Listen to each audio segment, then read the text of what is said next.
All right, here we go.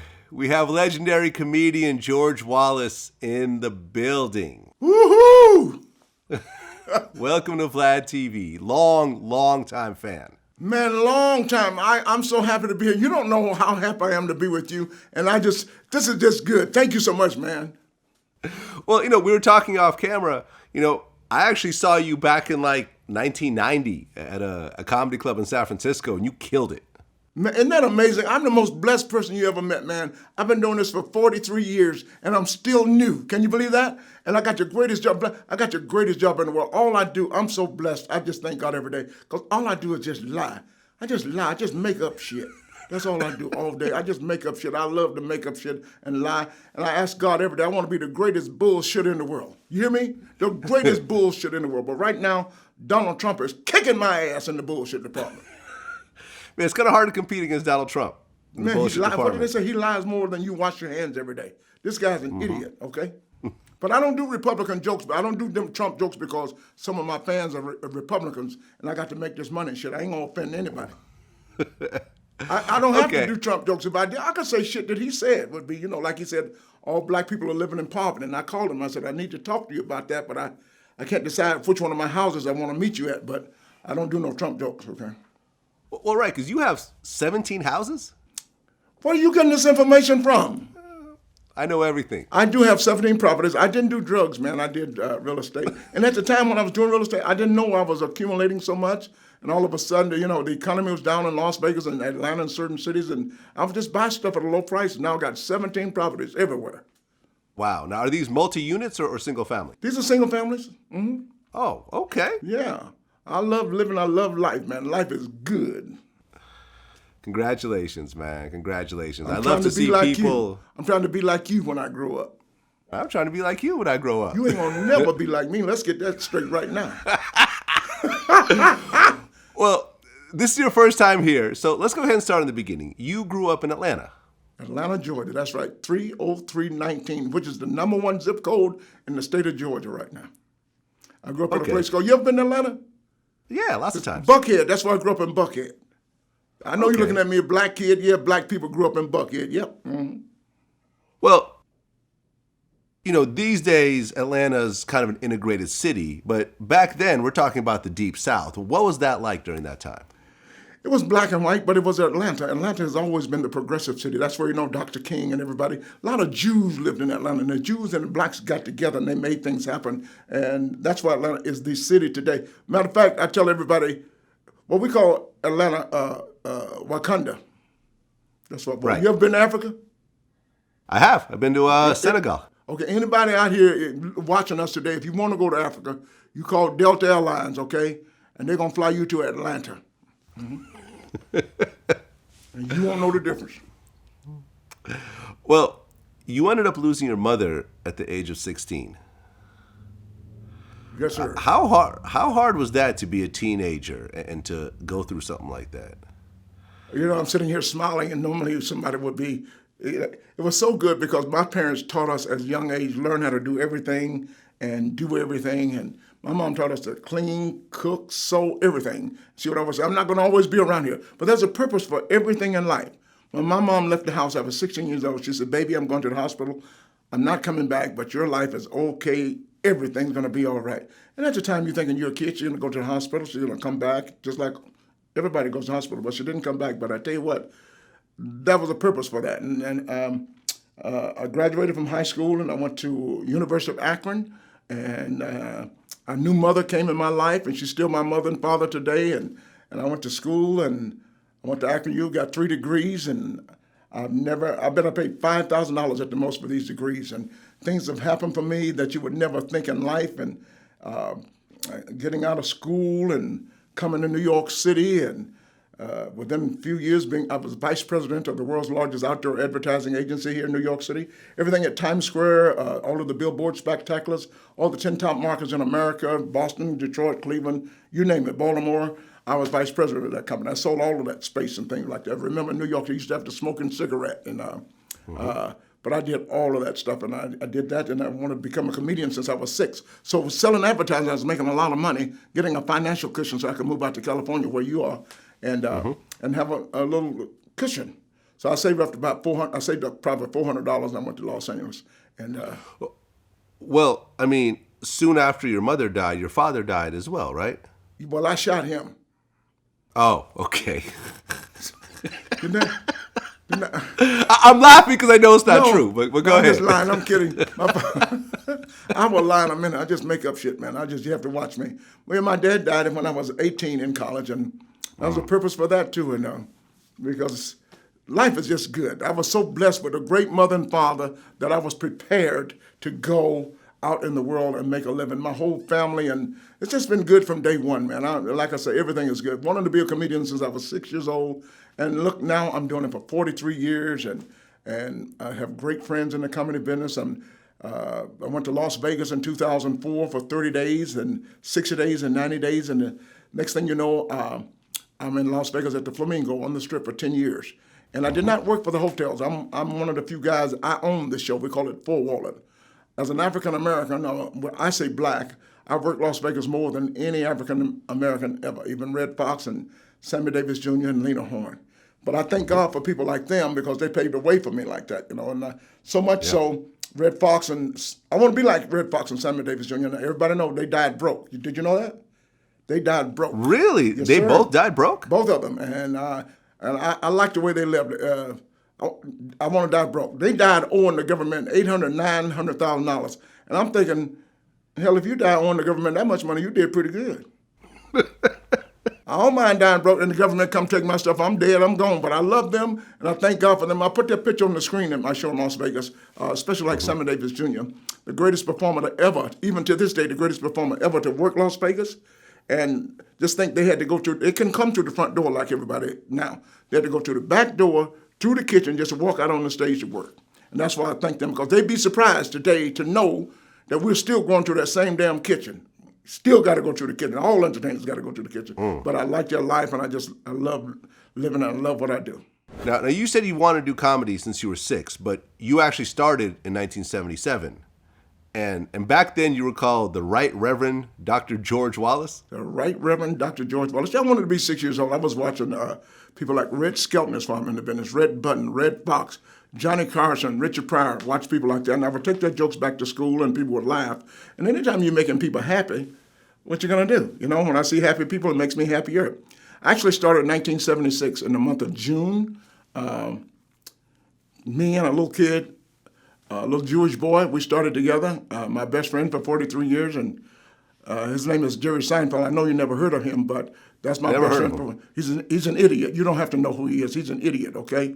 I'll tell you more about him later, but just being able to do what you want to do in life is the greatest thing in the world, man. And I teach young kids in college today, make sure you enjoy your life. Just because you get a degree in marketing doesn't mean you got to do statistical analysis the rest of your life. You might enjoy arranging flowers or painting cars, whatever it is. Honor your essence and do what you do, and the money will come. Look at us. We're sitting here doing what we like to do. Isn't that great? Just talking shit. Talking shit. That's what I do for a living. And they actually You pay do a me good for job, it. too. Yeah, thank you. As do you. I'm one of the best bullshitters ever, so let's make that perfectly clear. Well, when you first started doing stand-up, because stand-up looks easy from the outside looking in, but once you actually are on that stage and, 5 minutes seems like forever, how did you do in the beginning? Did you kill it to begin with, or did you bomb a lot? I never bombed a lot. I always had a good time, man, and going on stage. When I first started, I didn't know what I was doing. I was just telling jokes. I was telling jokes, which nobody. I just put it together, get on stage. But I have a personality that people like, and if you're having fun, people just want to have fun, and that's what I do. I just go out. Even today, I have a personality that I got on stage. I don't do a PC show.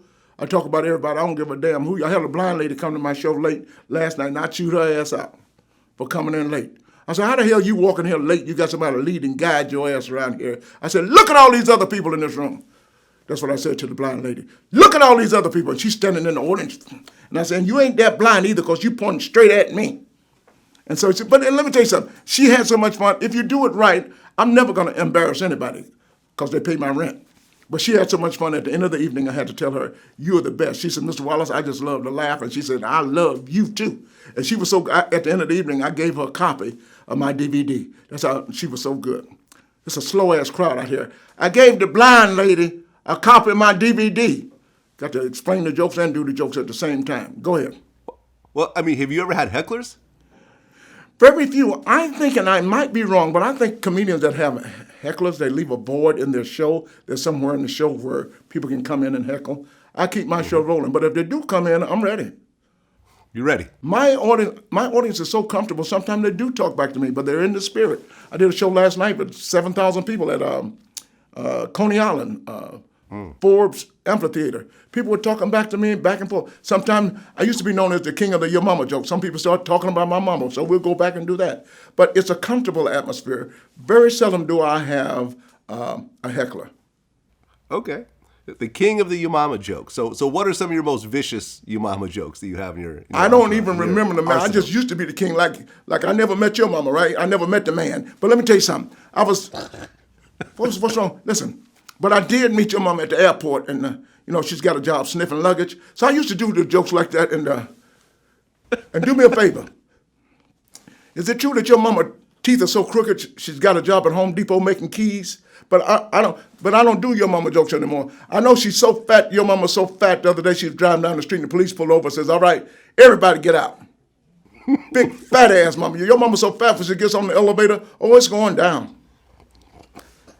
Hey, Black, your mama's so ugly she can stop bird shit right in the middle of the air.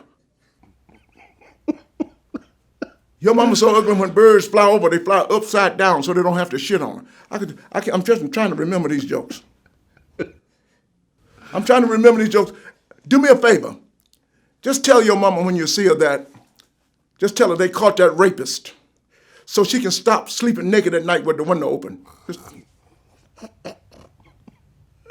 All right, I can see now why people don't heckle you at shows. I'm ready to go. And I met your mom at Disneyland. Yeah. I met her at Disneyland, and they call her Space Mountain. They named her after Space Mountain.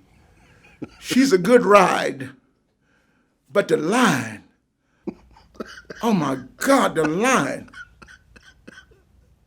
I'm not doing no more. I can't remember your mama jokes anymore.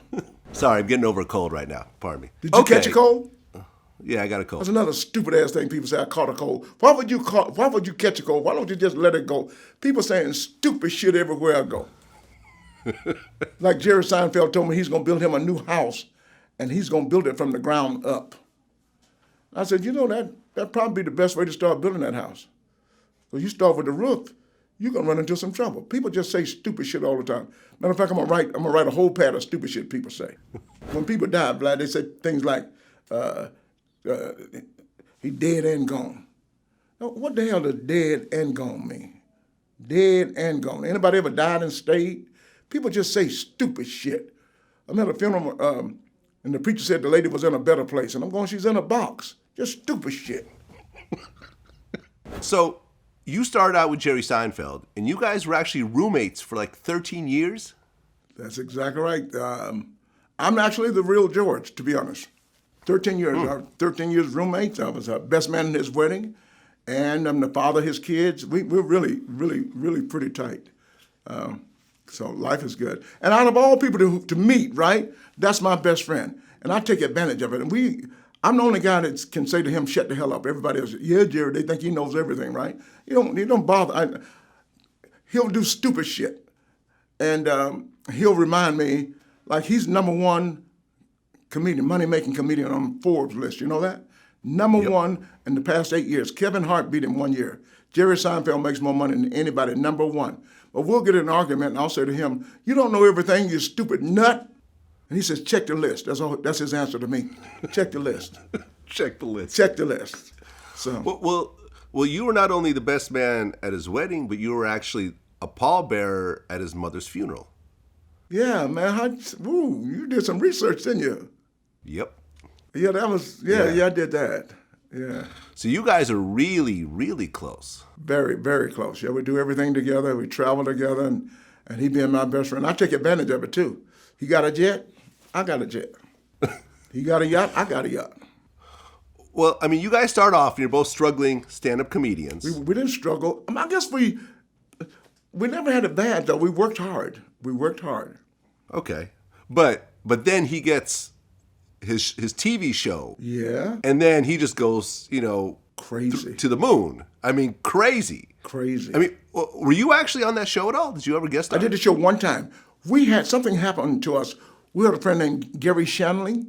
Remember comedian Gary Shanley? And his best friend, they put him on the show. Something happened, and Lewis, his best friend, didn't work out, and he was fired. So Lewis said to Gary, "Why the hell you didn't tell me? You're my best friend. Why you didn't say anything?" So we always decided to keep business and friendship separate. But once again, all his money is my money. We made a deal 40 years ago. Whatever I own, he wrote a check out, half of whatever I own. We made that deal, and I still have the check. And one day, his wife gonna be pissed at me, but one day I'm gonna bring that check out, and she's gonna look at me like it's signed and everything, half of everything I own. I mean, yeah. I mean, even when Seinfeld ended, Larry David did Curb Your Enthusiasm, so it's like that whole family just continues to, be a big deal and still make a huge impact. Plus, comedian in cars getting coffee. Jerry does a comedian in cars getting coffee. Now he's doing books. He's writing a new book right now with all of his old material. It's going to be great. It's going to be great. Yeah, man, incredible. I mean, did you have any idea how big he was going to become when you guys were first starting out together? To me, he's nobody. He's just the same thing he's always been. But he's got all that money, and that's a good thing. And it's good to have a friend like that, And some of the things you learn how. Now I'm doing real good. I guess I'm rich, but he's like way over rich. He's doing stuff like, and you can sit around and just make jokes. Some of the things that happen with really rich, you might be one of those really, really, really rich people. So, like when you go to his house, Vlad, when you go to his house, the house is so big, and you punch in the security code at the gate, Waze is still giving you directions to the house. That's how big that damn house is.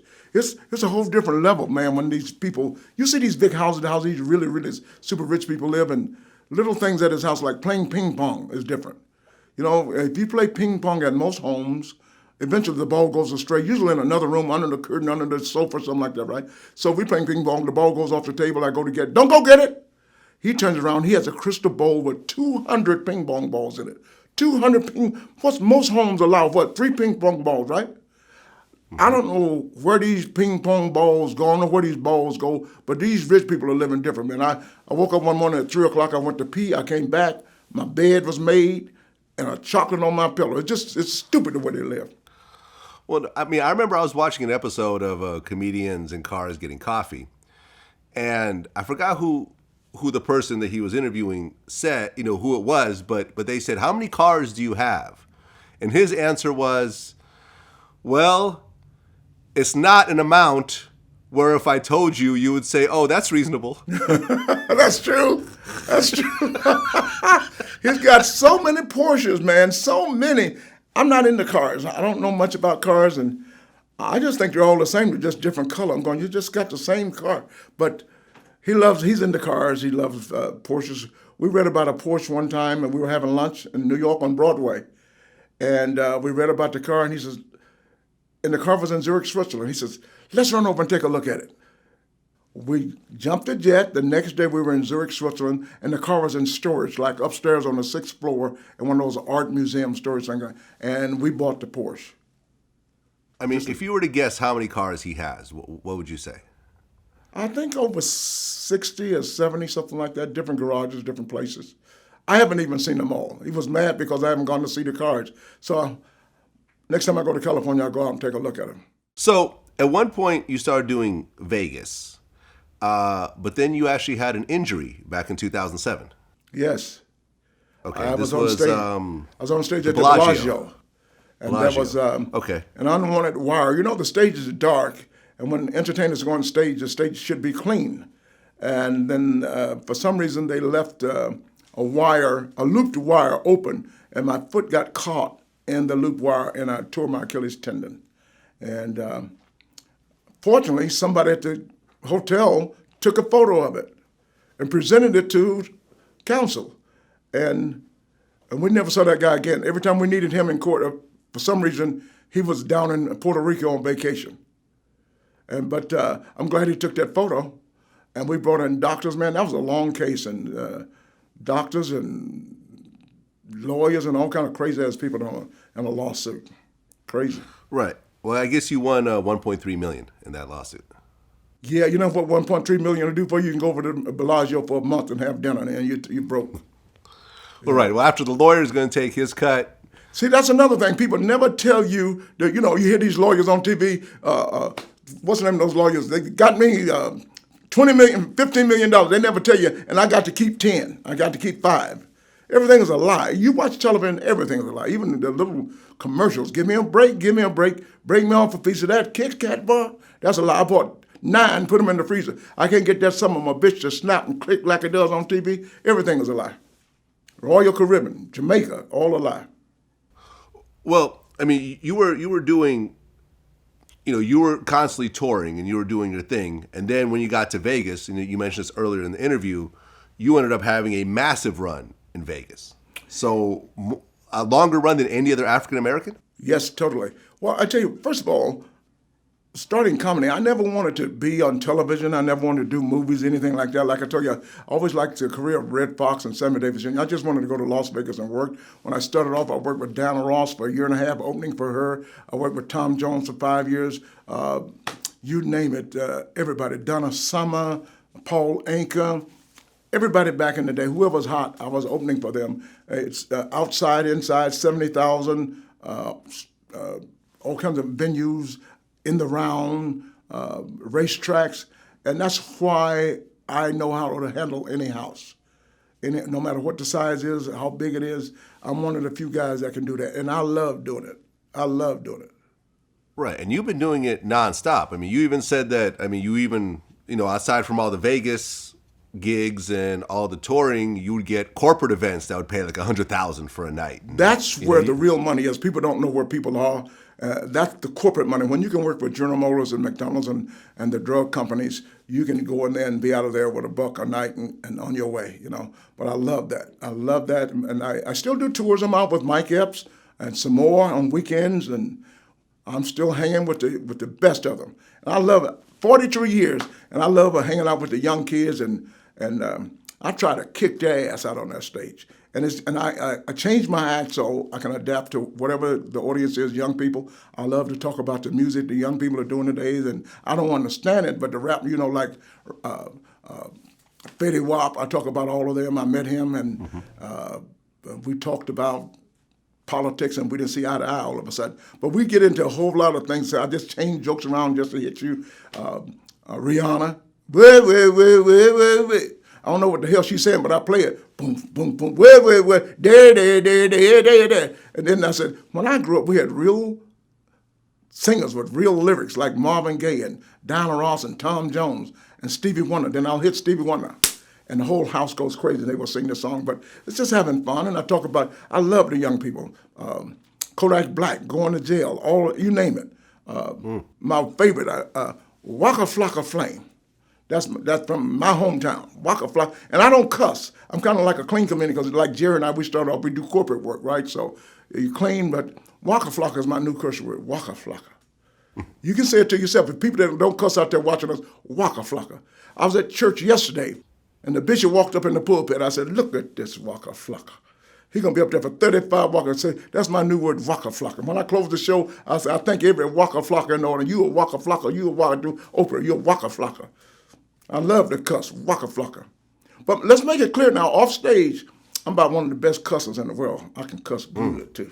After 43 years, you've worked with everybody. I mean, you said you worked with Richard Pryor before. Yes.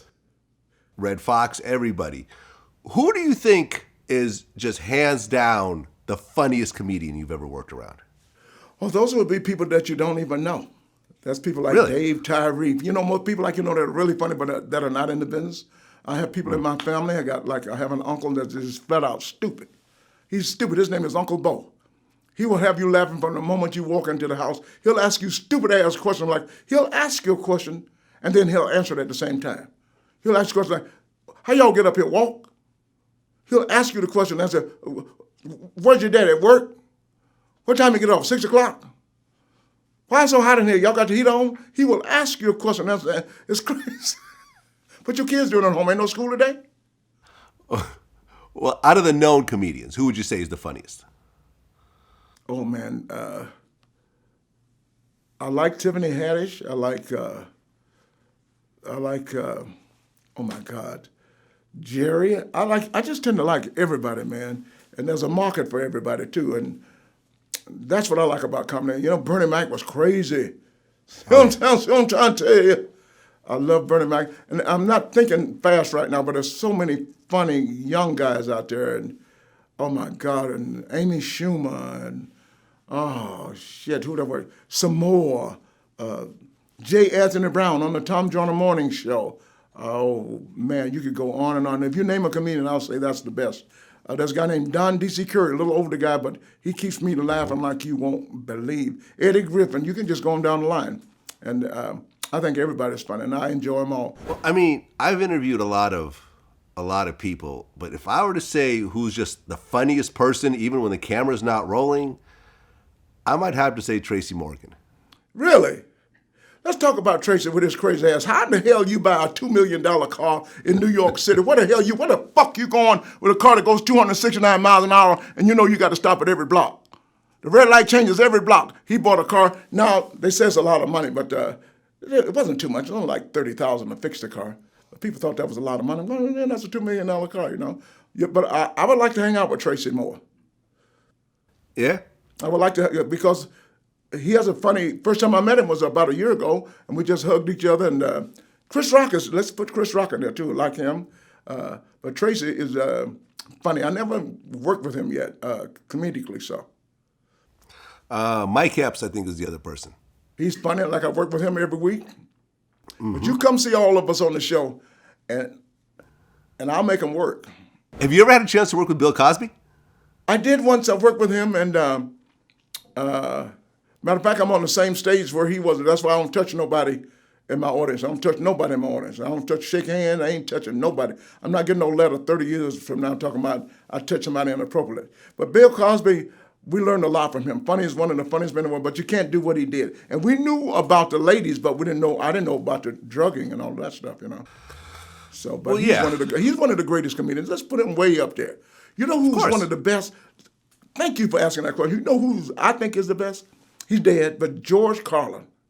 Oh, yeah. Man. Oh, yeah. If you think you writing some kind of jokes, read Brain Droppings, his book. I wrote a joke once, operators are standing by. Why are they always standing by? They're sitting. Read the book. That shit's already in there. Whatever you're trying to think of, he did it. George Carlin, fantastic. I think George Carlin was just one of the most intelligent comedians. Because the way he would approach his comedy was on such an intellectual level that he wasn't really telling jokes. It was like almost philosophy. That's what I liked about him. And I have a little bit of that in me, and I'm all over the place. I do one-liners. I just say what's coming up out of my head. My show is different every night. I just love it. And I talk to the people, where you're from. Wherever you're from, I was there yesterday. Because I've been all over the world, and I can say I was there. And pretty soon somebody in the audience go, he just said he was in Singapore last night. He just said he was in Chicago last night. But I just love having fun, and I love doing that intellectual humor. D.L. Hughley, he's a regular on my show. Fantastic. I do his show. Incredible. Too. Yep. Fantastic. And he's smart. You know, he had some friction with Bill Cosby. I don't know if you heard about that. And Eddie Murphy. You know, Bill was so clean, Mr. Clean Guy, and Mr. Perfect, and in the meantime, he was fucking up other ways people didn't know, which is worse than being clean. So, every era does a different comedians, and they do different, because he came up when he couldn't cuss at all because he was on television. He's one of those guys. But now, thank God for BET and all of the cable shows that people could speak freely and say what they want to say. Thank God for that. I mean, what did you think when Bill was criticizing all the big, like the up-and-coming black comedians like Eddie Murphy over saying the N-word and cussing and so forth? Like when he was really denouncing everybody, what was your take on that? My take on it was bullshit because I'm from marketing, like I told you, because there's a market for everybody. That may not have been, everybody don't have to be like a Bill. As you can see, they became successful in some ways, not more successful, but successful enough. Always do your thing. Do you. Do the best you can be, and don't worry about it. As long as you're honoring your essence, the money will come, everybody's happy. You don't have to criticize anybody. It turned out he was wrong, right? Yeah. See what happened? I mean, because that was the whole thing with D.L. Hughley. He was doing his radio show, and Bill called in, And when he found out that he was talking to DL, he started criticizing him. He goes, "Oh, I don't like your comedy. Use the N-word and everything else like that." And DL said, "Well, I may use the N-word, but, co-eds aren't waking up in the morning with their panties around their ankles." You had a situation when Bill Cosby called in. Sure. Can you talk about that? Well, I was doing Kiss FM here. Right after CNN, I was doing Kiss FM. I was doing the morning show. Bill Cosby had called in to promote a gig I think he was having in Connecticut or Pennsylvania. And I was like, Bill don't like me, and I don't particularly care for him. So I'm not gonna, I'll let you guys do the interviews for pre-tape. And so a girl named Jackie Reed and a cat named Steve Wilson, who were my co-hosts, started interviewing me. But he was such a dick. For 5 minutes he's been such a dick. I was like, "Mr. Cosby, what is it you'd like for us to know?" He said, "Who is this?" I said, "This is D.L. Hughley. You say nigger, and I don't like your comedy." And he went in, and I was like, "With all due respect, Mr. Cosby, I say nigger, but no co-ed has ever woke up drug with her drawers on backwards." And we go back and forth and back and forth. I said, "I respect." He said, "You could be my son." I said, "But I'm not." And I said, "Everything you are because of your experiences, and I appreciate that, but you're not going to denigrate what I've been through." And I said, "No one has ever, out of all the words people have ever said to me, no one's ever said rape. No one's ever said." We had this argument, right? And so I worked Hot 107, Kiss FM was owned by Emmys. Bill Cosby, like, that tape will never air. This is a true story. He said, that tape is not going to air. And I said, "The fuck it ain't." And 10 minutes later, all the people from Emmys came down, Emmys Communications, took the tape, made sure nobody had a copy of it, said if this airs, nobody in here will work in radio again. Exactly. How about that? So he told the truth about that. And some people, I still don't use the N-word. I stopped using it last Tuesday. It's just not a good word to use, okay? That's Tuesday. It's just, have you noticed when people use the N-word, some white people become more upset than the N people? The N people, yeah. I know y'all have to think about that. But the N-word, even Al Sharpton, his church got together, his church group got together. By the way, have you seen Al Sharpton lately? He's pretty skinny. We need to start a Go Feed Me fund for his ass. Have you seen him? He need to eat a grape or some popcorn or eat the whole bag or some shit like that. But I love him. He's a good friend of mine. But getting back to the N-word, Al Sharpton and the coalition that got together, they tried to get rid of the N-word, and they had a funeral for the N-word. Did you read about that? They had a funeral they're going to eradicate the N-word. They had a funeral for it, put it in the coffin, put the N-word in the coffin, closed the coffin, took the coffin down to the cemetery with the N-word in it, and they buried the N-word. I say they buried the N-word. But on that third day, that N-word got up and was, "What the waka flocka put me in this waka flocking hole?" The N-word. And he came back. Yeah, it took you a little while. You don't go to church. It took him a little while to get the joke. Yeah, on the third day, he rose. Like Jesus. This waka flock almost cussed. Well, I mean, aside from all Like the comedy, he said like Jesus. You crazy. well, apart from all the stand-up comedy that you've done, you also did a bunch of movies. Yeah, I like doing the movies. I did a movie with Morgan Freeman. That's why I have the gray hair now. I stopped dyeing my hair because I want to do his parts because he got in a little trouble too, so he's holding back. Morgan, you know Morgan Freeman? I never liked him. I never liked Morgan Freeman. I don't like him because I think every role he played, I should have gotten that role.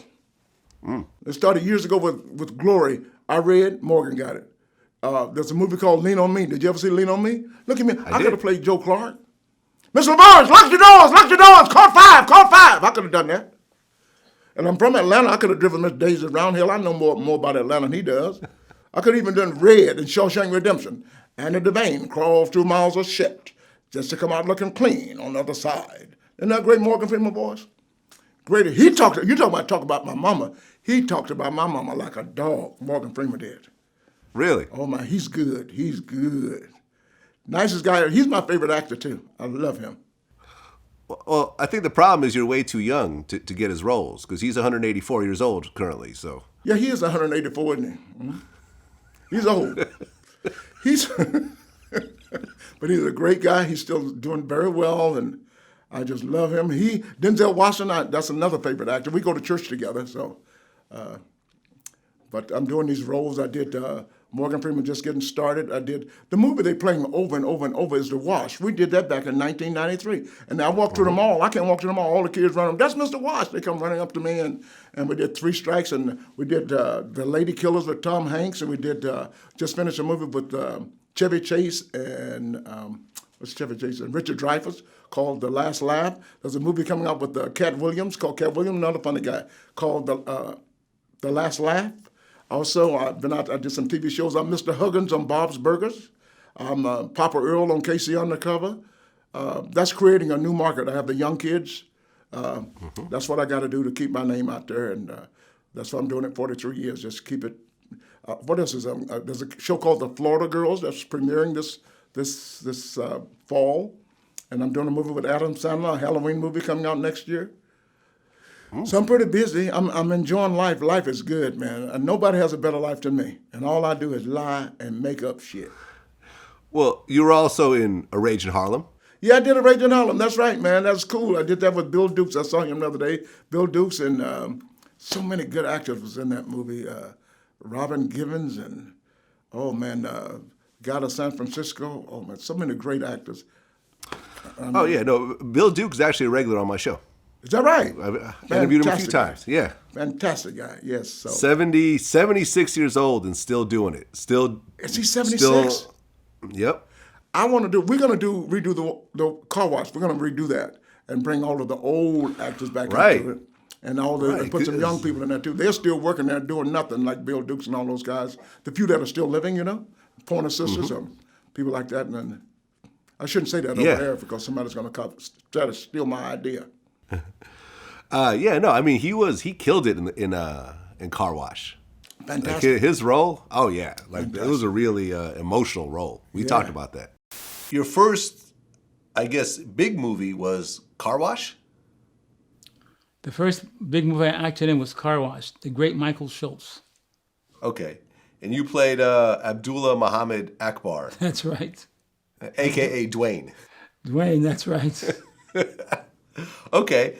And Car Wash is one of these all-time classics, at this point. I mean, because, you also had Richard Pryor, George Carlin, Danny DeVito. It was a fairly all-star cast. It was incredible. Did you know how big that movie was going to none get? of us did. I mean, the great Ivan Dixon was in it. It was a collaborative experience. It was great. We all loved working together, but I don't think any of us knew that it was going to blow up like that, and how long it was going to last in people's mind as kind of a pioneering event, because it had the Pointer Sisters who did music, Richard Pryor and George, they did comedy, and then there was a serious part of it too. It was layered because I was Abdullah and I was frustrated with the world and the system and how unfair it was, and so it reflected a lot of elements of the period. Yeah, I remember I was watching that scene where you went to go rob, I guess, the manager, with the gun, and he kept saying, like, man, just put the gun down, and you're watching this going like, okay, is he going to shoot him? Is he not? And at one point, you finally just put the gun down, you kind of cried, and it was a very poignant moment in that movie, to actually, that scene. And you really pulled off, you could tell, like, seeing you at that point, with tears running down your eyes, it's like, okay, this is a very trained actor right here. This is a guy who's not just winging it. This is a guy that's been working on his craft for a while by this point. Thank you. Yes. So it's just, he killed it. Just being able to work, man, is everything. Life is so good. I wish everybody had my life. That's what I'm telling these young punk-ass kids in here today with me. They're not listening to me, though. I have to talk to them. Well, you also did Batman Forever.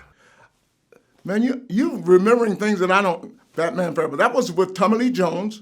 And Tommy Lee Jones was in the movie that I just did with Morgan Freeman, too, just getting started. He's a really serious actor. Morgan Freeman talk about my mama. Tommy Lee Jones is very serious. You talk about, for example, Sammy Davis Jr. You said he died broke. He Yeah. died in debt to the IRS. When you first started making money, how did you really invest your money and make sure that you weren't in that same position as you got older? Being with 3 degrees in marketing, advertising, transportation, and money is, when I was doing advertising back in 1972, 73, 74, I was making $70,000, $80,000 a year then. So I was making money before I even got into comedy. Money was never anything big to me. I don't care about money. I just love to have fun on stage. Like I say, the money will come when you're having fun. Right now I'm working every day. I'm making money, but what am I going to spend it on? I'm not into cars. I got all of the real estate I'm trying to get rid of, but life is good. Life is good. You only need so much money. And right now, I'm the most successful comedian you've ever met. It's not how much money you make. It's how you enjoy your life while you're living. So what's the key to actually enjoying your life as you're making money? Honoring your essence. Make sure you love what you do. I love to hit that stage. I hit it when I was starting in New York. I still do it. Jerry and I still get in the car. Sometimes we hit the stage 4 times a night. And when you just love, and the people out there, they love to laugh. That's why they call me the doctor part you mentioned earlier. I'm a doctor. I see all my patients at one time. And I guarantee you, when you leave my office, you're going to feel much better than you do when you leave the doctor's office. Laughter is the greatest medicine in the world. That's why I encourage people to overdose on laughter. Keep it in the reach of children. And if you're laughing for more than 4 hours, then you call your doctor and give the doctor the prescription so the doctor can laugh with you. Greatest job in the world, to make people laugh and be happy. So I hope everybody honor their essence and love what they do. So many people are caught up from a 9 to 5 every day and oh man, I got to drive in traffic. Can you believe that? You're out in LA right now. Can you believe they do that every day? Mm-hmm. They get in that traffic, sometime in the car 5, 6 hours. People in New York get on the train and take them an hour to get to work. I can't do that shit. I feel you. My last job I had was an 1.5-hour commute, and they fired me after 3 days. I said, fuck this. I'm done. Your ass got that late the first day, didn't you? Yeah, they're like, nah, this isn't working out. You just couldn't do it, huh? Get the fuck out of here. Couldn't do it. But people have to do that to make a living. I just want people to, I hope everybody, when I say make sure you enjoy your life, you need to do something you enjoy doing. Don't be working for somebody and you go there and that makes you sick. You're sick, and I tell everybody, even if you are working, take off every day you get a chance. Because companies don't care, they don't give a shit about you. You die tomorrow, somebody's in your place the next day, just like that. I have a friend, I said, a friend of mine has 100 sick days accumulated. I said, all you need are 20. Because, come on, face it, if you're in the hospital over 20 days, chances are you're going to die. Am I right?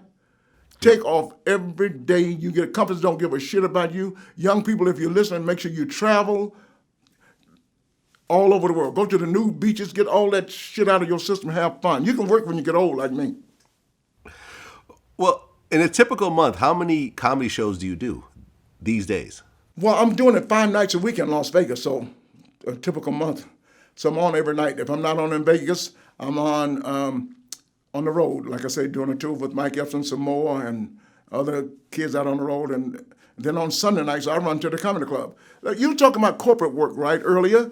We would do a corporate job. Let's say I do a corporate job here in New York City for $100,000 a night. Can't wait to get off stage and run down to Gotham to do a free set. Isn't that some bullshit? Isn't that crazy? Yeah. You just made all that money. Okay, I got to get down to the cellar. I got to set it. You got to set it at 9:30. Got to go, for free. But that's when you love what you do. Yeah. Like, what was the most you've ever made in one night? Was it 100,000? No, I used to promote concerts too back in the day. Tom Joyner Morning Show, I took all of the comedians out. I said, well, let's just take this out on the road. And I took it to about 45 cities. I was making sometimes $250 a night, 300. And then I learn everything. My problem is I learn everything and then I want to do it. The promoter of the show said, you're going to learn everything from me and fire me, aren't you? I said, mm-hmm. But that was wrong. I'm not a promoter. Know who you are. Let the promoter do his job. Let people make their money. They specialize in promoting. I lost a lot of money. That's the guy that produced Kings of Comedy, Walter Latham. And I could have been on that show. You never know. Okay, how come you didn't end up on a Kings of Comedy? I was working, people out of sight, out of mind. When people think of me, they think of, oh, that's the guy. They call me the new Mr. Vegas. So as an African American, I own Vegas. So people think he's in Vegas, that's what he does. And like I say, I'm satisfied, made tons of money, full wall. Nobody should ever do that. It's taking a big chance. I had to do all the marketing, all the advertising, had 26 employees. It's a lot to work to have on your shoulder and do the jokes. Yeah. But when you're having fun, I enjoyed it all, and it's so cool that money is not the main issue for me. My main thing I like to do is go out there and do a new joke. I like to take my yellow pad out on stage and I tell the people right up front, some of these jokes might be funny, might not. I don't give a shit. I did Arsenio Hall one night. I took the yellow pad out. I says, I got to do these new jokes. I said, I don't give a shit. I'm doing Letterman next week. I got to make sure these damn jokes work on Arsenio Hall. And I'll do joke 1, work real good. Joke number 2, work real good. Joke number 3, needs work. Joke number 3, joke funny, audience sucks. And they'll go crazy over that shit. And I try to do my act. They say, go back to the yellow pad.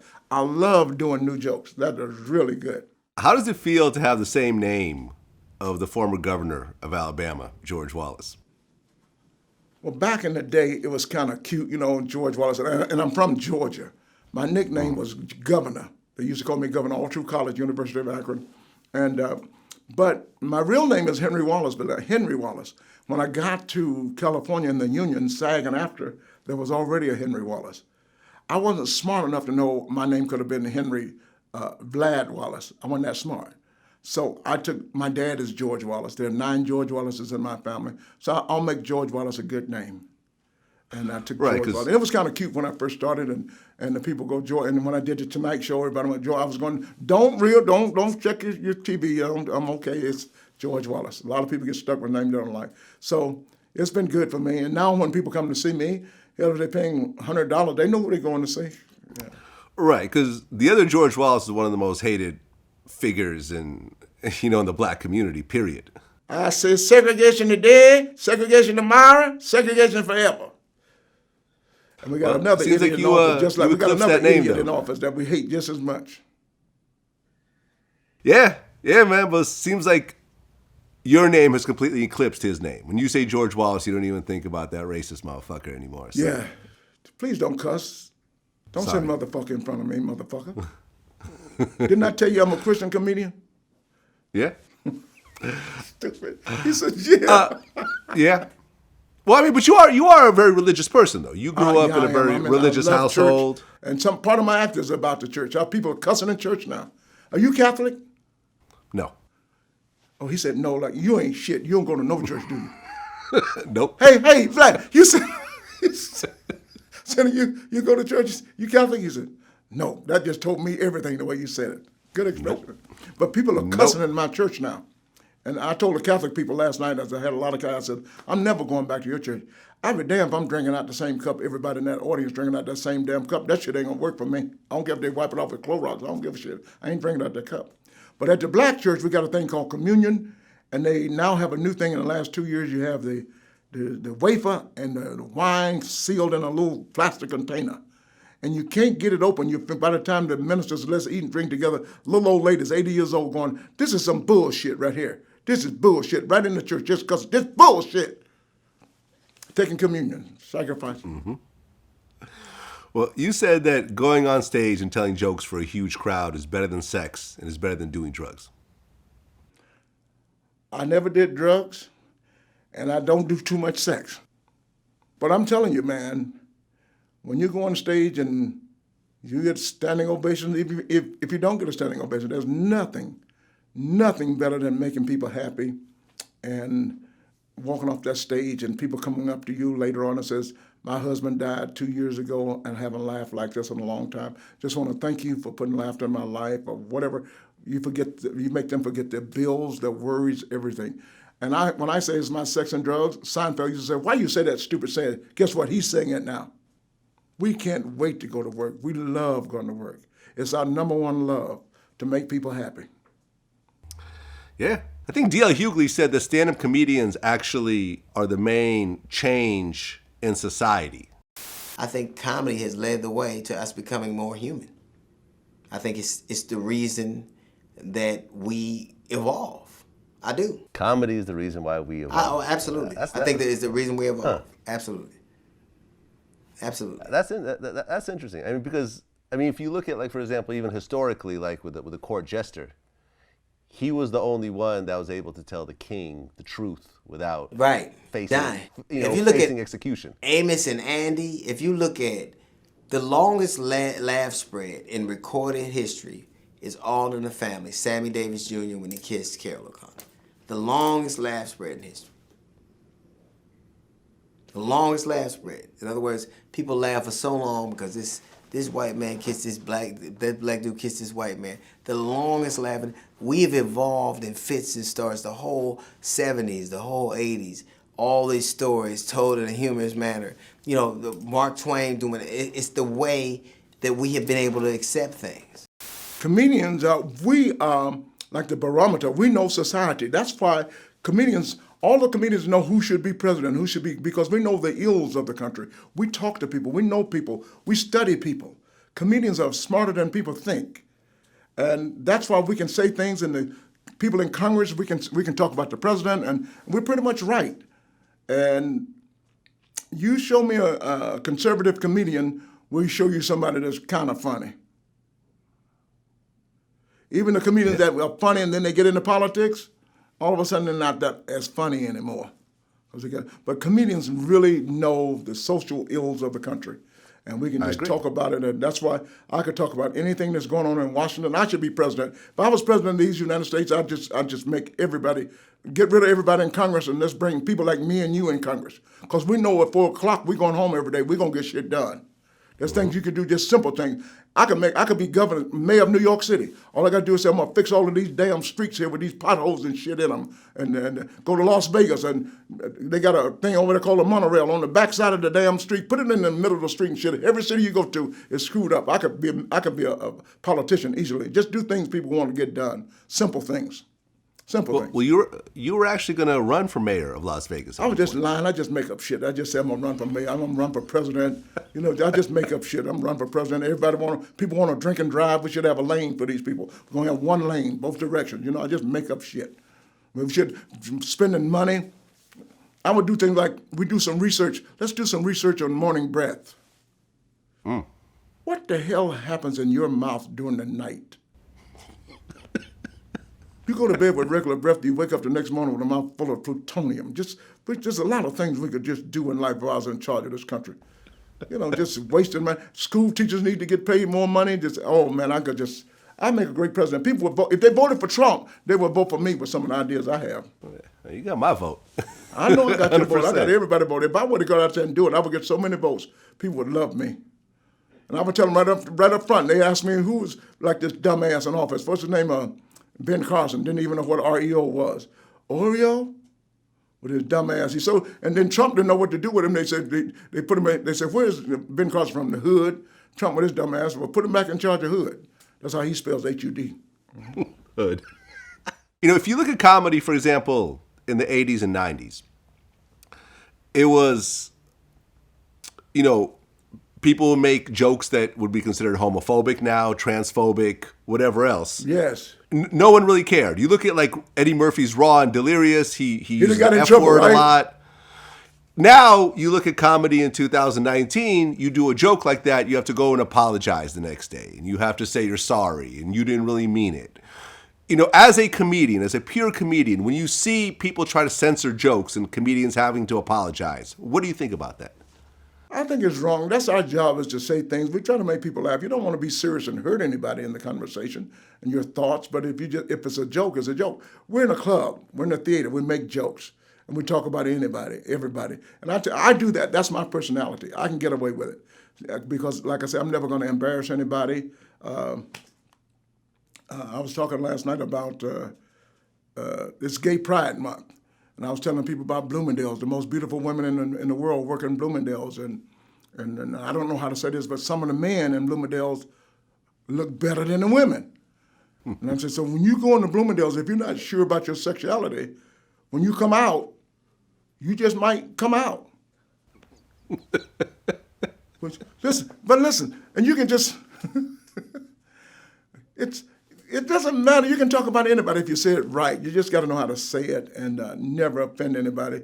One of my best friends in Los Angeles, he's in a wheelchair. He's been pleading with me for years. Please write a joke about us. Don't forget about us. We can take a joke. We want to be included like everybody else. Talk about us. I said, okay. And I told him I'm tired of the government spending $100 million per bus to have a wider door and an elevator to lift their ass up on the bus. How about a rope? Give them a rope. Hook their ass up to the back of the bus.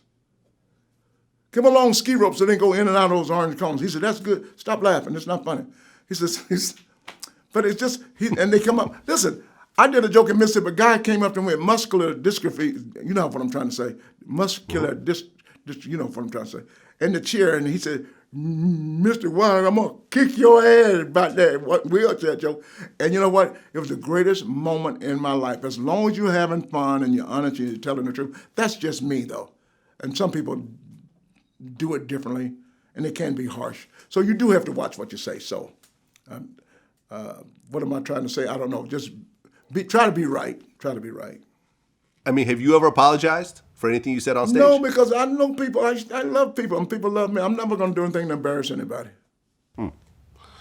Well, you now have like a new breed of comedians. You have like the internet comedians. Yes. The social media comedians. Yes. So for example, like Ha Davis is a guy that we've had on our show before that's really starting to take off. And he's doing stand-up shows now.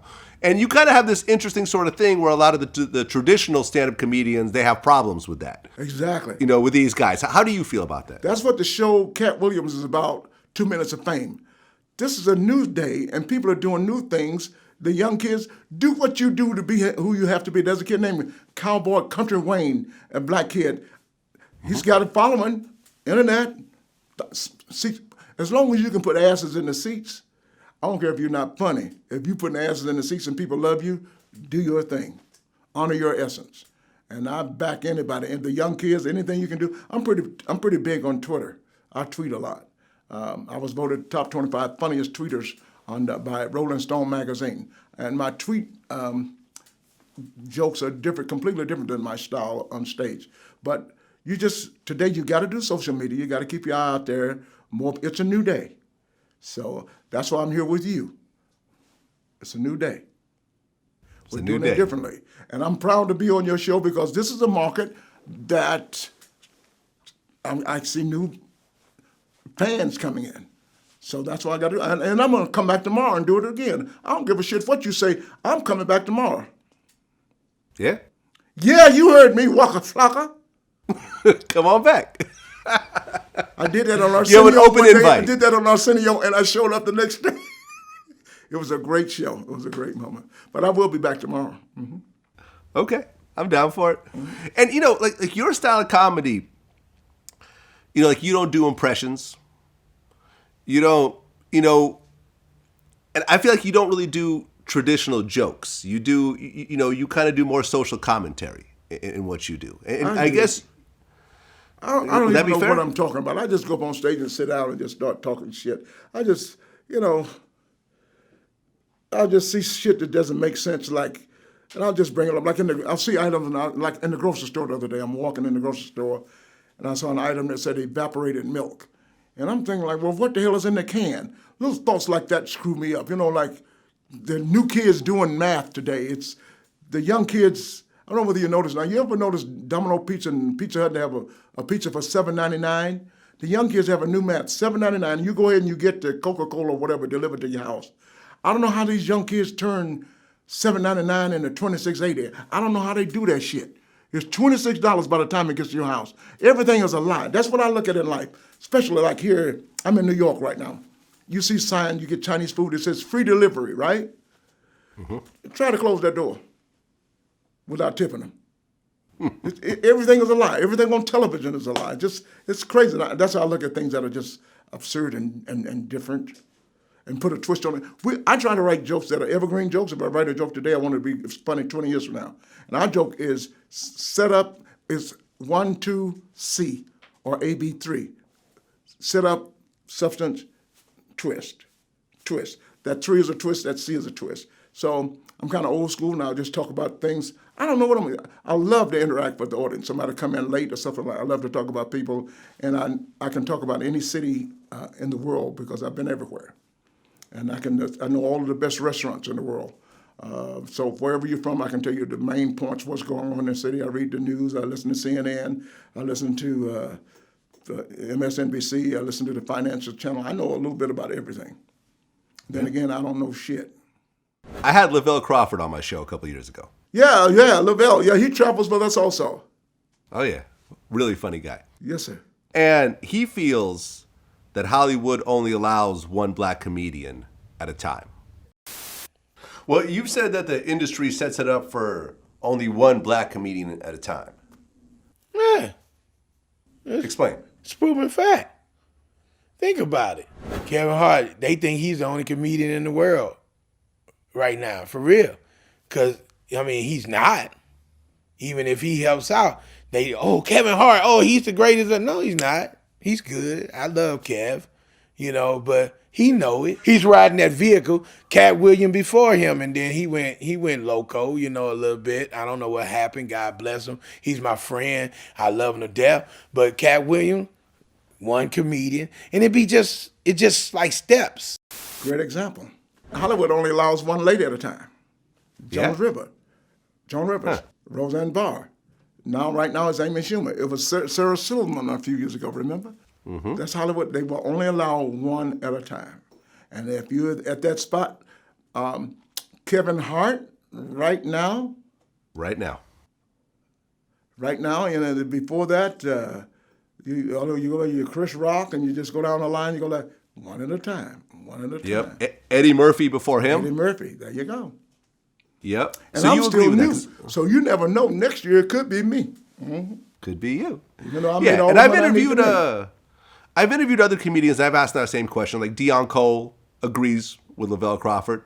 I don't know where this is coming from and why this happens, but they give one comic a shot, one black comic at a time a shot. Like they would not do another big blockbuster movie with no other comedian. Studios go, hey, we need this guy. And there's nothing. I love Kevin to death. That's my guy all day long. And this is his time, definitely. But and each comic gets that moment where I remember it was just Martin all the time, right. And it was like Will Smith. It was Will Smith all the time. Like Will Smith's not as well. I mean, I guess you could not say comedian, he's a but comedian. I'm talking about giving like a black person its moment at a time. But I understand what you're saying as far as comic. Yes, they do that. They give like a comic a time, which is crazy because I feel as though that if you give a comedian a platform, you give him a movie to do a movie, he's going to bring his comedic timing to that movie and make it a whole new movie. He's going to make it better. And you can make a gang of movies if you just base it on the stand-up of that comic. D. Ray Davis. Yes. Also I work with agrees. D. Ray Davis. I work with all these guys. Yep. But, like for example, D. Ray Davis said that, Hollywood wasn't built by us. So what do you expect? It's like any other job, any other corporation that if it's not made for you or built by us, how can you expect them to give you a job in their environment that's not for you? How many black people are really going to the movies and have money to go to the movies and like that consistently? I think quite a number. I mean, look at how well Barbershop did. Collaboration of talent in it. Ice Cube, Eve, you put Queen Latifah. You put and that was the second one. You put so many people in there. We got to pile on people. We can't have one person unless it's Will Smith. And even when Will Smith was in the movie by himself, he had to be. Even in the movie by himself, he's it's the zombies around him. There's no other black people around him. You know what I mean? So it's like we separate so we can go see it, target market. That's what happens. That is true too. So once again, that takes us back to be the best you can be. The best you can be. Like everybody doesn't know who George Wallace, but like I said, I'm the most successful person you ever met. Enough people know me to say I'm at the right place at the right time. I don't need to be number one. I'm teaching the young kids, don't worry about getting to the top of the mountain. Just be on your way up the mountain. So Anderson Cooper, Seinfeld, and I were talking about is it better to be rich or famous? And we were talking, and then hit me in the head like, you know what? I probably got it better than both of you guys. I got enough money to retire, got enough money to travel. I do everything y'all do. I got enough people walking down Central Park West, enough people, hey, Mr. Wallace, satisfy my little ego. Only difference in me and you, two guys, is I can go pee. You guys can't go pee. Yep. Sometimes Yeah. you don't I need mean, all of that fame. People are always following you. You can't even leave your house without a camera, you know? I agree. I mean, that's why I stay behind camera. I actually like to go to the grocery store by myself and be left alone. Really?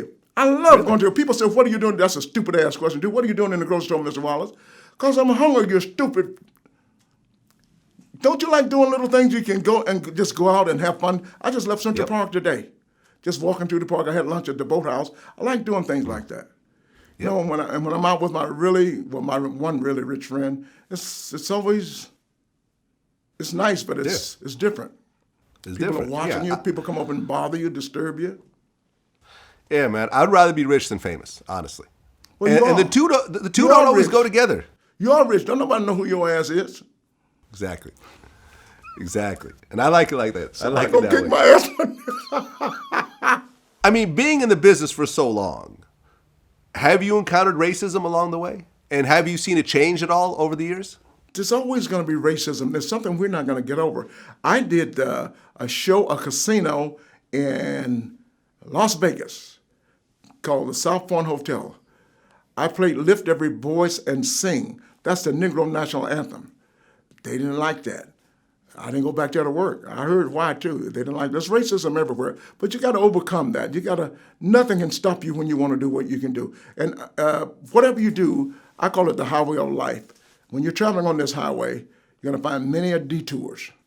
When you're traveling on the road, a detour, sometimes the detour could be, when you're on the highway, it could be food and lodging. Things can take you off the road. Could be different things on the side of the highway. Gas, you got to turn over, get up. But your job and purpose is get back on the highway. Don't let anything stop you. So even when I was in marketing and advertising, I used to go in New York City, and I was thinking to myself, I bet some guy says, this little young black N-word guy coming here asking me for $100,000, $200,000. Then I thought, but there's going to be another positive guy ask, well, I'm going to help this guy. See, one day that happened to me. I was selling, I sold rags when I got out of college, real rags. I sold the Sham Wow back in 1972. We didn't have a name for it. I went to Earl Scheib one day. I made $3,500 in one day. And that was at one dealership at the what do you call it? Auto correct. That's what they call it on the computer now, auto correct. That's what I would, if I had a body shop, that's what I put up there, auto correct. See, that's how stupid my thoughts are. But I made a lot of money, and I found out that Earl Scheib bought the product for the whole country. Do you think that Cleveland Cotton Products Company back in Cleveland, Ohio, was going to let this little black guy have a national account, $3,500 from every Earl Scheib in America? They took the count away. So you face racism everywhere. I'm from Georgia. I'm one of the guys that lived segregation. I saw the colored sign. I rode the back of the bus. Really? Yes, sir. Yes, sir. Wow. I rode the back of the bus. I was at Dr. King's funeral. I've been through a lot. I know a lot. And I can't even tell you some of the things. Racism, you had to go around to the back to go to some restaurants, and you were not wanted. And and down South Georgia, even in Atlanta where I lived. It was, as you saw driving Miss Daisy, some of the things that happened, you've seen everything. And that's why I don't, we were talking, it's always, because Seinfeld is my best friend, I talk about him, we were talking about Black Lives Matter. As being a black man, and people don't understand this Black Lives Matters, I've never, in a day of my life, as old as I am, never a day of my life, if I see the police, I don't flinch. Even if the police officers, I'm on the freeway, the police officers going in the opposite direction. All black people go, because we've gone through so much trouble with racism. Yeah. For no reason whatsoever. And we're still doing that today. Isn't that amazing? Yeah. Kids getting shot, and people, black kids are getting shot. How come the white kids not getting shot like that without asking questions? Yeah. I had the one kid, I don't know whether South Carolina, and then I make it into a joke. The one kid was arrested he was shot and killed because his tail light was out. Remember that incident? So now I turn it into a joke, and I think if I was in charge of this country, I make it responsible. I make every police officer should be allowed they should carry a box of bulbs around them with them in the trunk. Or you don't have to pull us over and write us no damn ticket. Just tell us the light out. We'll get it fixed. So now it should be mandatory that all police officers have a box of bulbs in their trunk so they can fix the damn light. Your light out, go up there and fix it. Wouldn't that be nice? That would be nice. So I'll be thinking about stuff like that. You got to write a check and then black people go to jail because they can't afford to pay the ticket. You got to take a day off work, go down there, and then you don't have it, and you get down to the court. Judge Judy, she don't want to hear shit. Well, a lot of the viewers, including myself, are a little too young to actually have experienced Martin Luther King. Yeah. But, you said you went to his funeral. Mm-hmm. How did it feel when you got the news that Martin Luther King was murdered? Oh, man, that was amazing. Because I'm from Atlanta, but I was in school in Akron, Ohio. So everything, of course, there was riots that night all over the country. And my family, we jumped in the car, and I said, and I was only like 19 years old. I said, everybody, we're going back home to Atlanta, and we're going to go to the funeral. I'm reaching in my pocket right now. I have a photo. Somebody showed me a photo of Dr. King's funeral. I said, I was at that funeral. I was across the street. I was on a pole. I was not on the utility pole, but I was on a little small pole next to the utility pole, and I was right across the street. And they took a photo, and they blew it up. And sure enough, you see me on the pole at Dr. King's funeral. Because you have people taking pictures in the church, but you never see a shot of people coming outside of the church going in the opposite direction. But just to be there and to be in the day of Dr. King, living in Atlanta, learning all about, once again, Atlanta's a progressive city, the Jews and the blacks. Atlanta was the richest blacks, Auburn Avenue was the richest black street in the world. As right now, Atlanta's the number one. Like I said, if you want to go to Africa, go to Atlanta. We call it Wakanda. It's the number one movie-making capital of the world. So it's always been the black city. And most entertainers live in Atlanta. Most, It's just a great city for blacks. Well, how did you feel when Malcolm X got killed? Because he was a Northerner, and he and Dr. King had a little clash at the time. I felt it, but I didn't know as much about Malcolm X as I did Martin Luther King. And Martin Luther King was a nonviolent guy. But when I was in college, I'm going like, shit, I'm a nonviolent guy too, but it seemed like things happen after some violence occur. Things get done the next day. So I was kind of right in between, I want to see shit get done. And I have a picture right on my phone. That's me. If you can see that, that's me.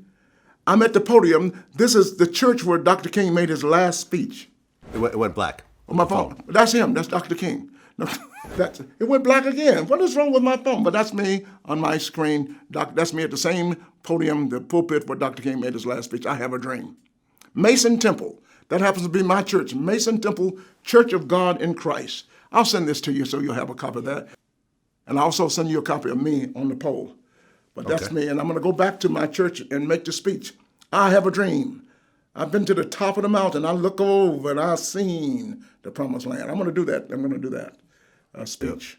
There's been just such a violent history with black leaders. I mean, after Malcolm X, then you had Tupac, and now you have Nipsey Hussle. Nipsey Hussle. This happens, unfortunately. Leaders, especially good leaders, sometimes you don't know who it is or what it is. Dr. King, we don't know who killed Dr. King, to be honest. Yeah, I'd actually interviewed. Hold on a second. I interviewed Judge Mathis? Judge Mathis, that's my son. He'll tell you I'm his daddy. No, it's not Judge Mathis. My bad. You don't think it was Judge Joe Brown, hold on. do you? Judge Joe. Judge who? Judge Joe Brown. Yeah. That's what I just said, isn't it? Are you serious? I just said, you don't think it was Judge Joe Brown, do you? Because you got another thing coming if you think you're going to get over on me. Well, what did he have to say? I interviewed Judge Joe Brown, and he said that James Earl Ray didn't assassinate Martin Luther King. I wound up being the last judge hearing the James Earl Ray matter.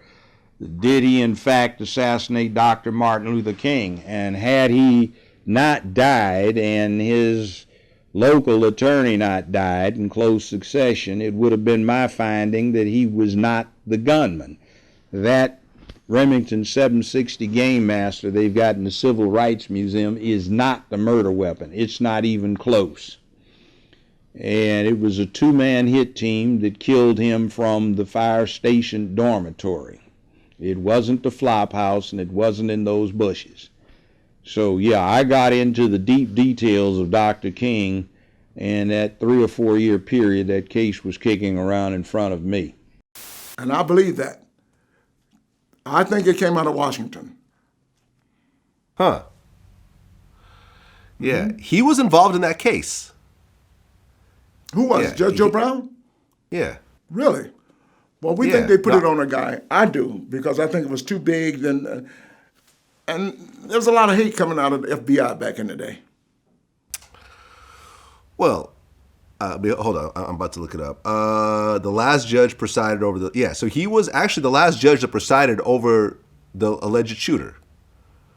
And he still believes that James Earl Ray didn't kill him.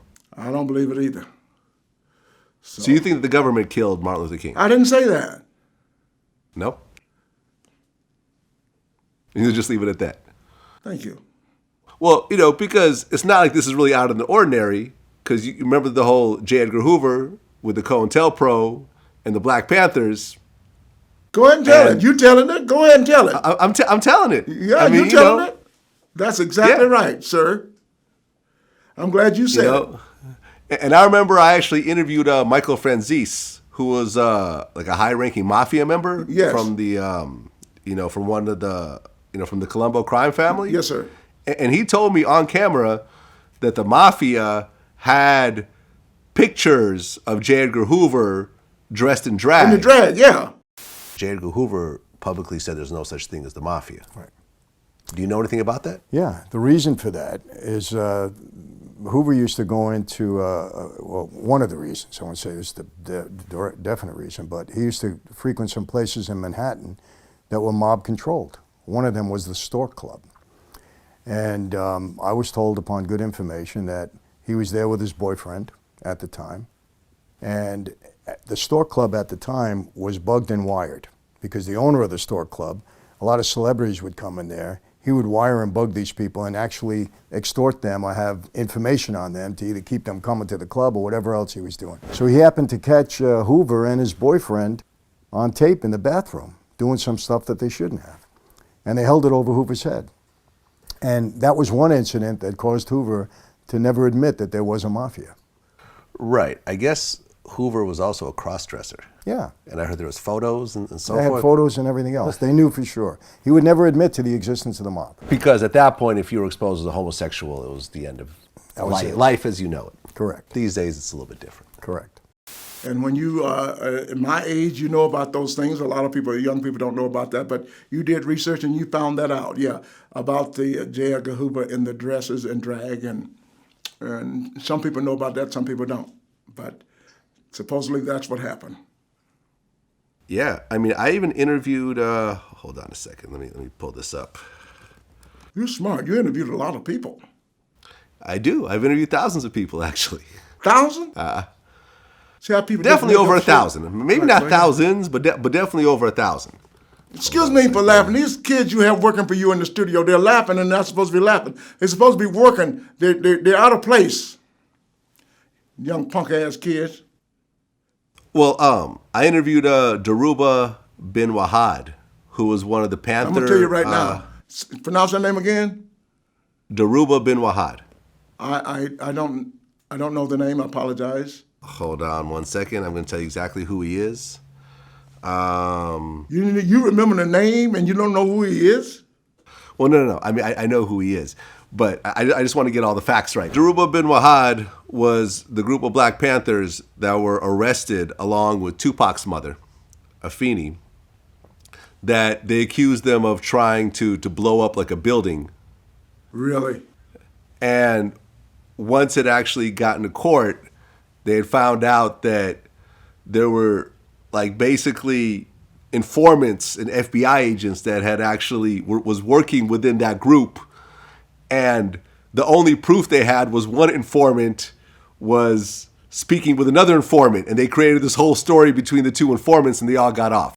Because they couldn't find any material evidence to support a bomb plot.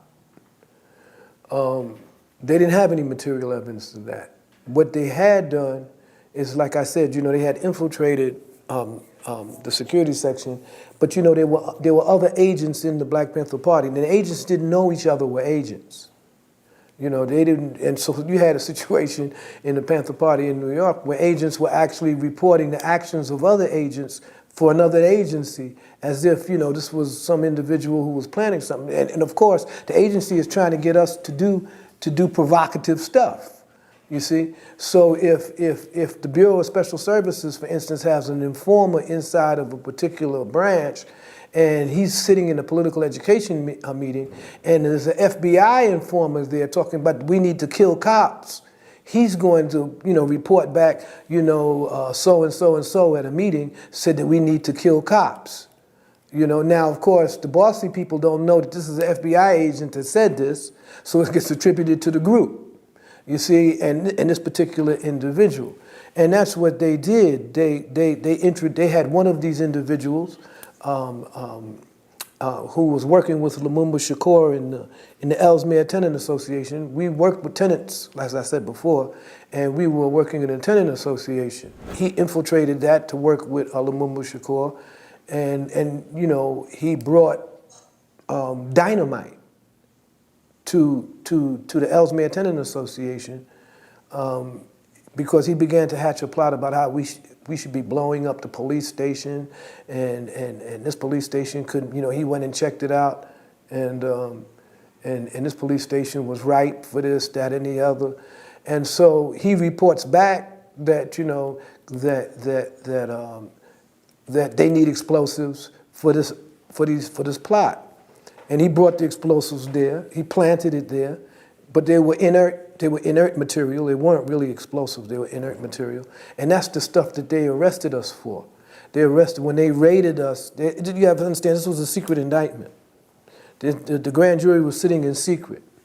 And because of the agents telling them that we were planning to do all of this stuff on Easter holidays, to do all of this stuff, they felt that they had to come back with an indictment and arrest us right away. This is what they said. Working with the FBI. Yeah. Mm-hmm. Yeah, and they won their case. I'm glad they did. Kind They actually won their case. Kind of like the Central Park Five, huh? I interviewed two of the members of the Central Park Five 2 years ago. And, I mean, do you remember when all that was happening in New York City? I was away, but I do remember when it came down, and right now we're just concerned about how much racism was happening there with 45. Mm-hmm. Hope newspaper, Yeah. we're waiting for him to Yeah. apologize for that. Yeah, Donald Trump was taking full-page ads out in the New York Times asking for the death penalty for these kids.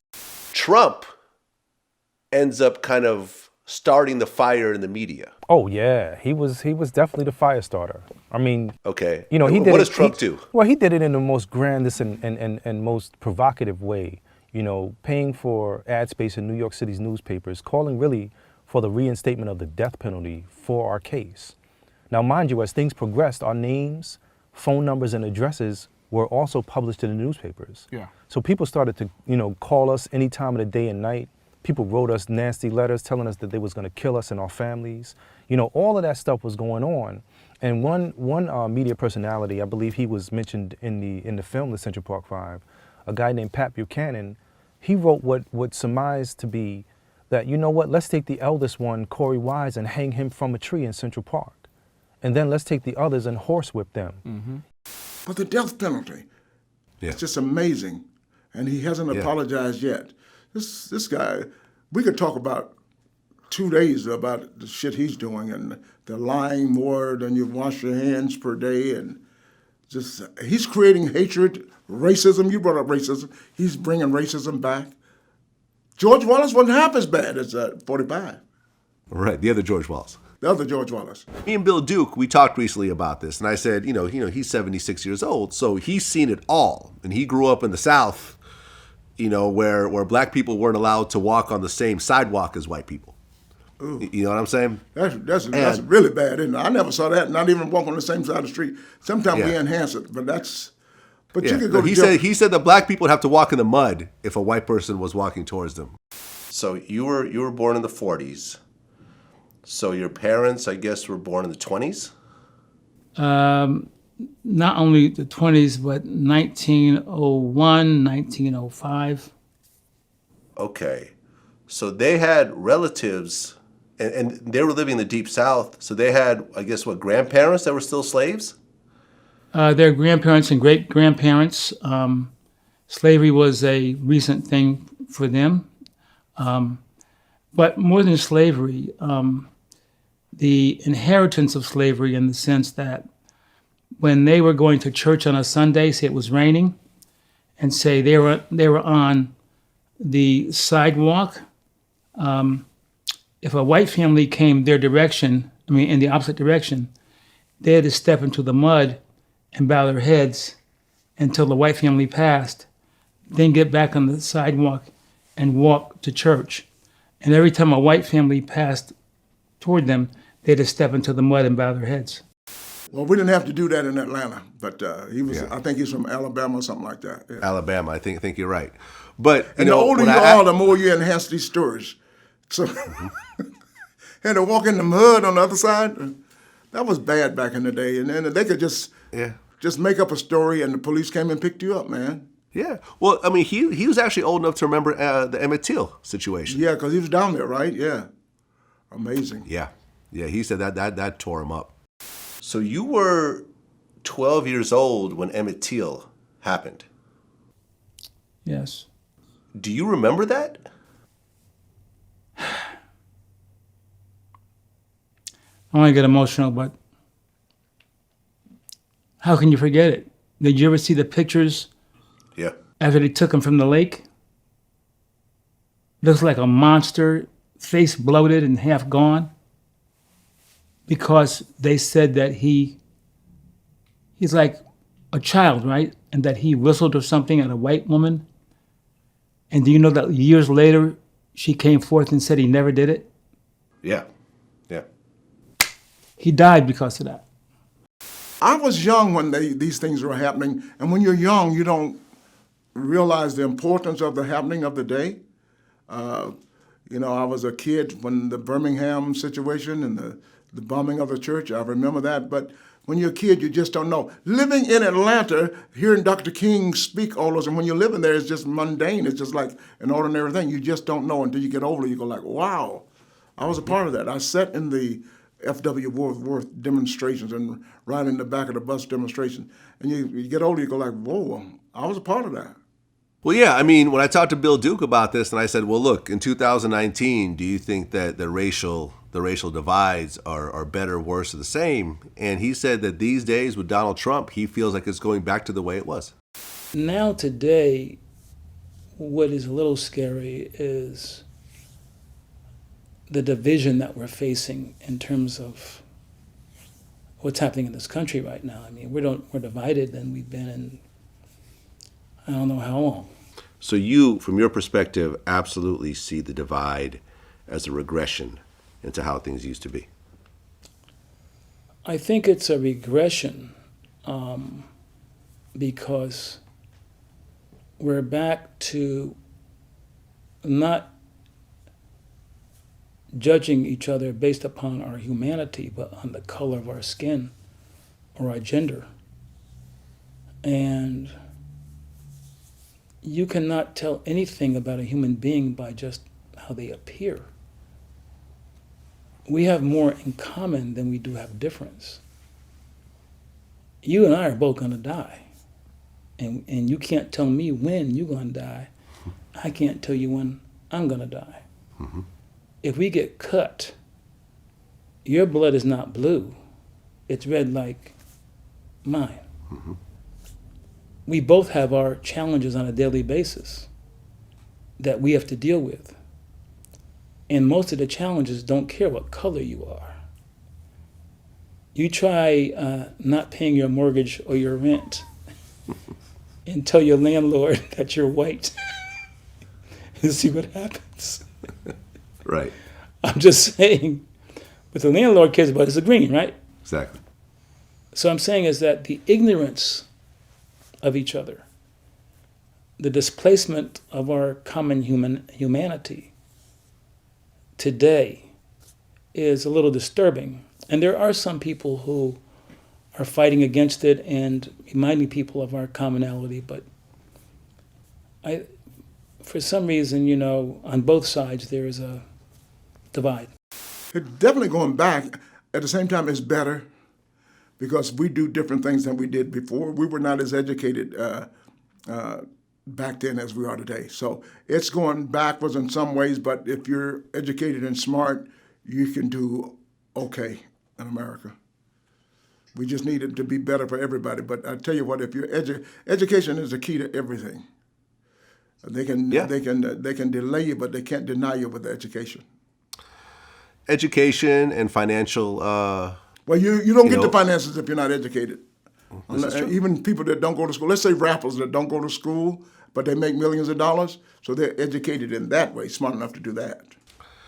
Oh yeah, no, I run a page on the side called Vlad Stocks, where I talk about financial literacy, where I talk about stock investing and everything else like that. And it's just amazing to me how, with the hip hop audience, which is my audience, 99% of them just think this is what old rich white people do. Like they have no connection to stock investing. You better talk about that more. It's just not stock investment, just being aware of what the business is. Now you see some of the rappers out there and they don't know this and they've seen it before. And you have the, what do you call it, they got the gang with them, traveling with them, the entourage. Entourage. Mm-hmm. They don't know how much money they're spending with the airfare and the hotel and the food.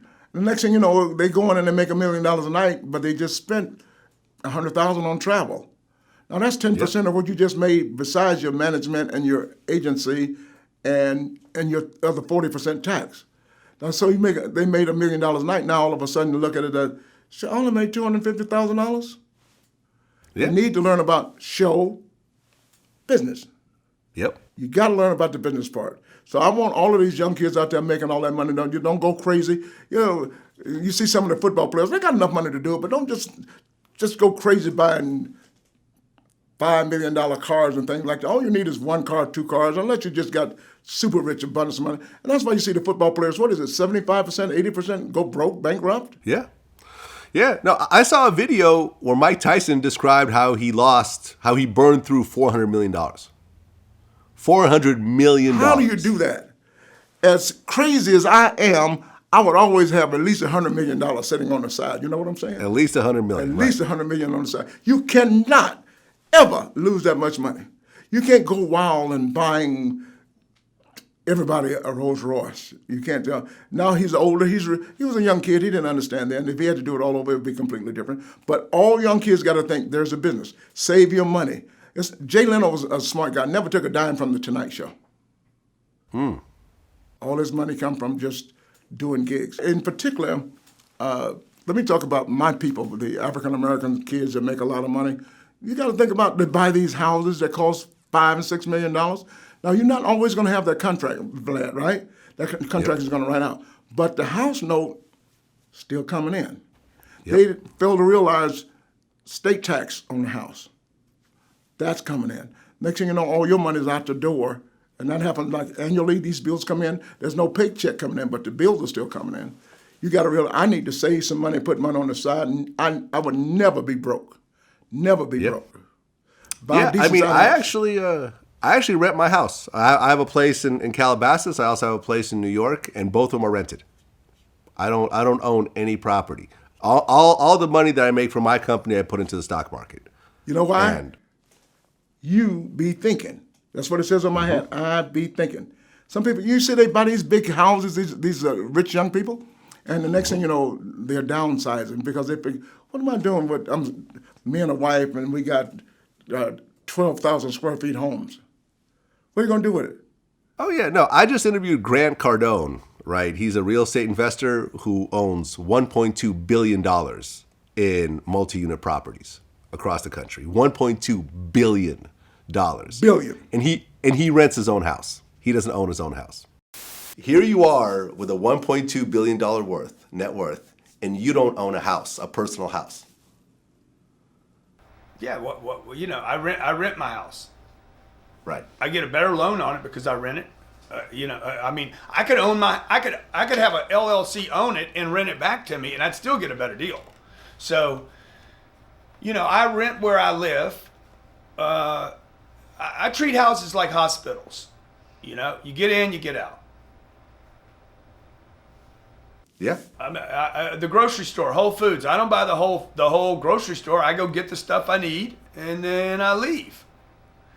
And houses were built for banks. They weren't built for people. They were built for banks.